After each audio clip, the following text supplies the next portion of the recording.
Hello， 大家好，歡迎嚟到我 channel， 我係 Annie。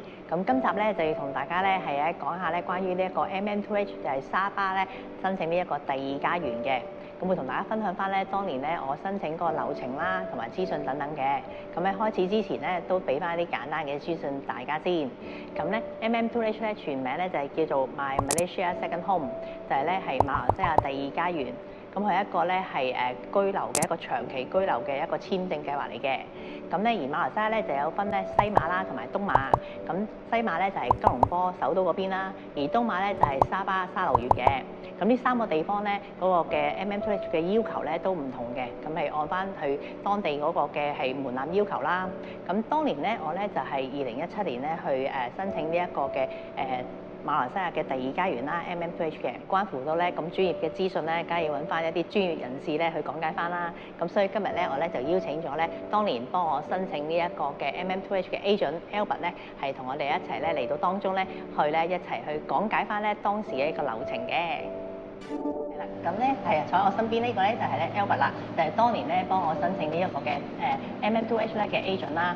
咁咧我自己咧就個人覺得咧就係揾 agent 去幫手申請咧嘅好處咧就係佢會有一站式嘅服務咧去提供翻啦。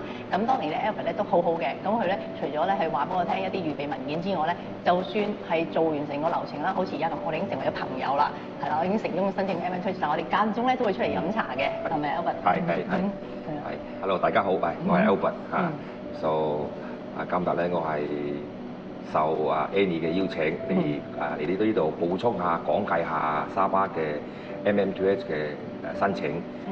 即係西馬啦、吉隆坡嗰邊咧，其實咧就已經係公布咗最新嗰個嘅 MM2H 啦。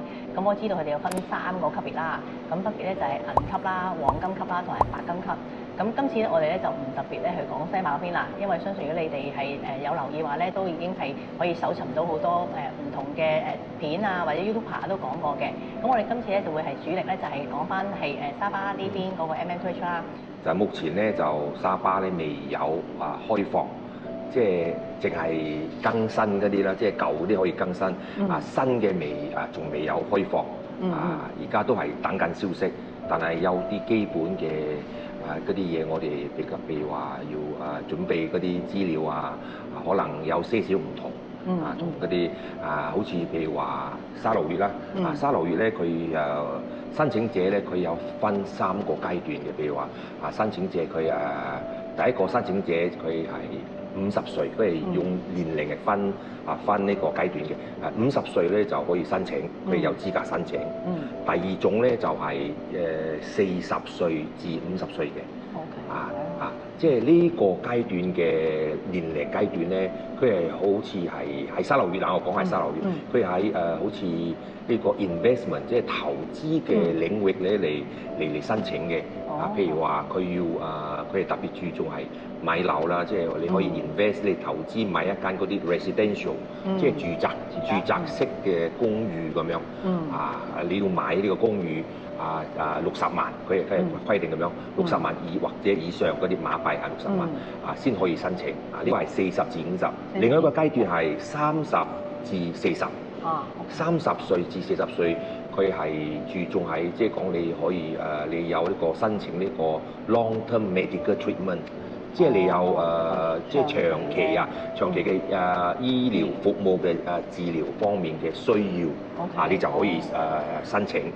佢有 form 嘅，你譬如話你要長期喺沙勞越即係睇醫生咁樣醫治咁樣你可以申請，或者係即係你有即係仔女啦，即係細蚊仔要讀書嘅，即係有讀緊書㗎，佢係用呢個 student pass 嘅，咁你就有資格去申請，即係3個符合申請嘅資格嘅。呢3個即係符合資格嘅就可以申請沙勞越嘅呢個 MM2H， 又係叫做 SMM2H， 就係 Sarawak My Second Home。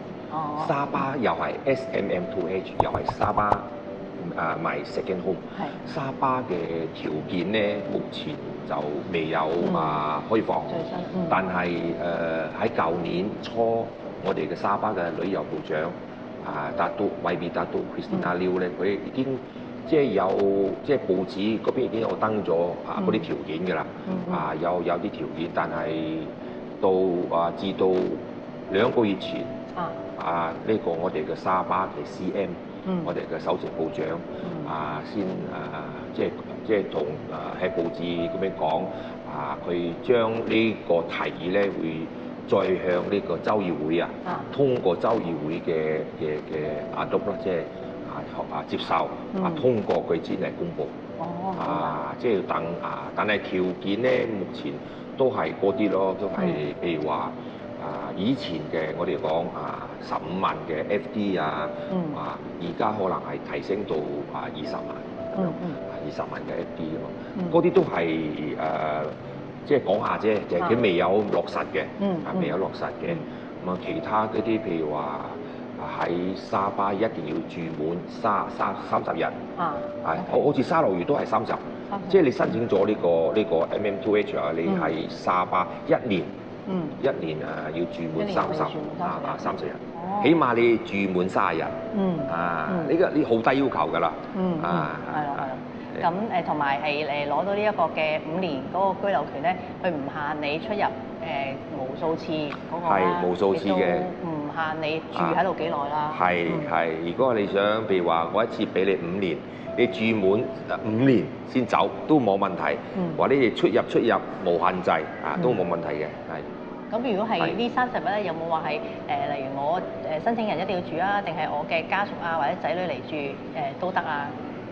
佢係主要係申請者要住30日，唔可以對抵嘅。OK。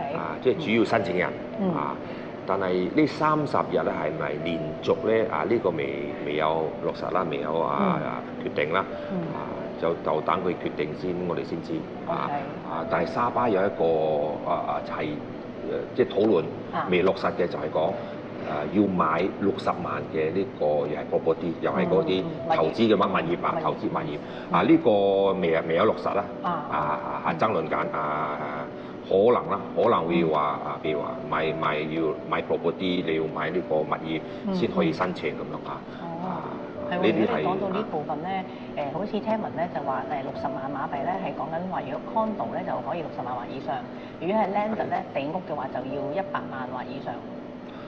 睇下你佢嘅條件就係話60萬或以上，你總之係60萬就係咯，你可以買咯如果係嗰個 property 係貴嘅，你都可以買嘅。總之係60萬以上。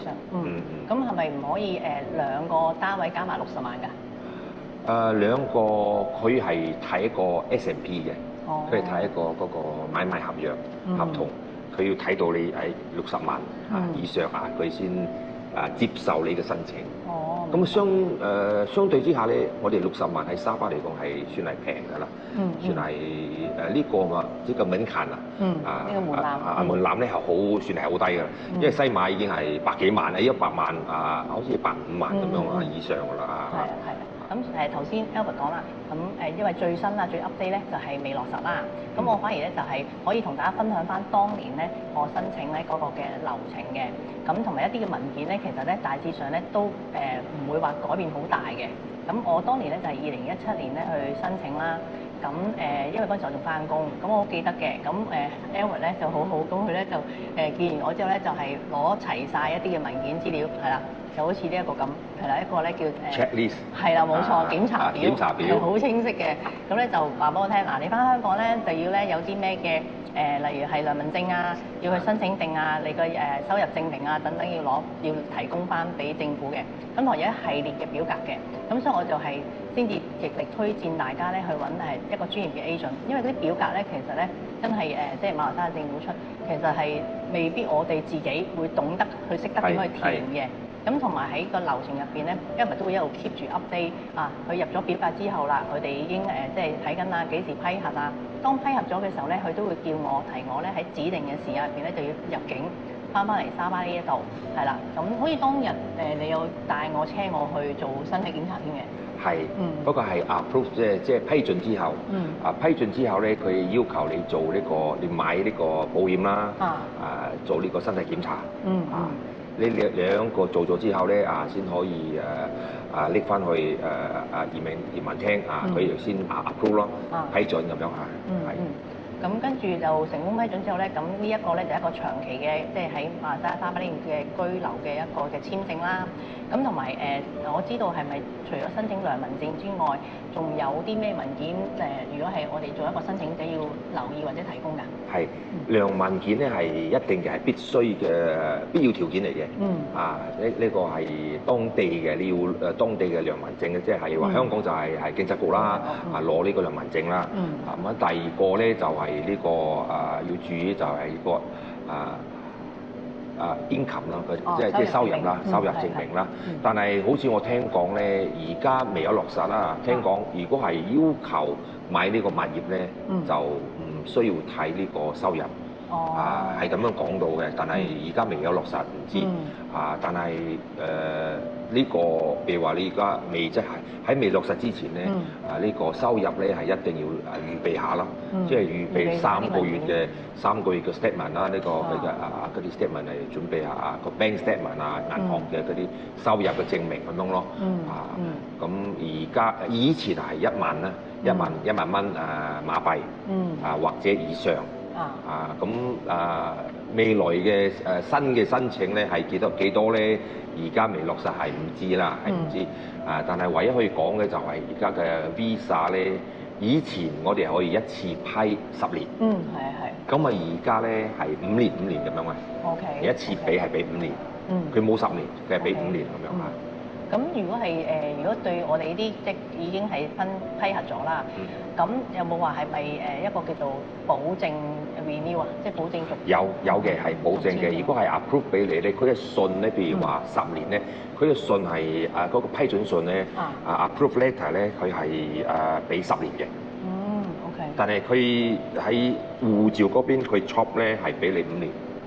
係俾你5年。但係 approve 嗰個批准信嗰邊係寫住10年嘅。我俾人俾10年咁樣係咁樣嘅。好。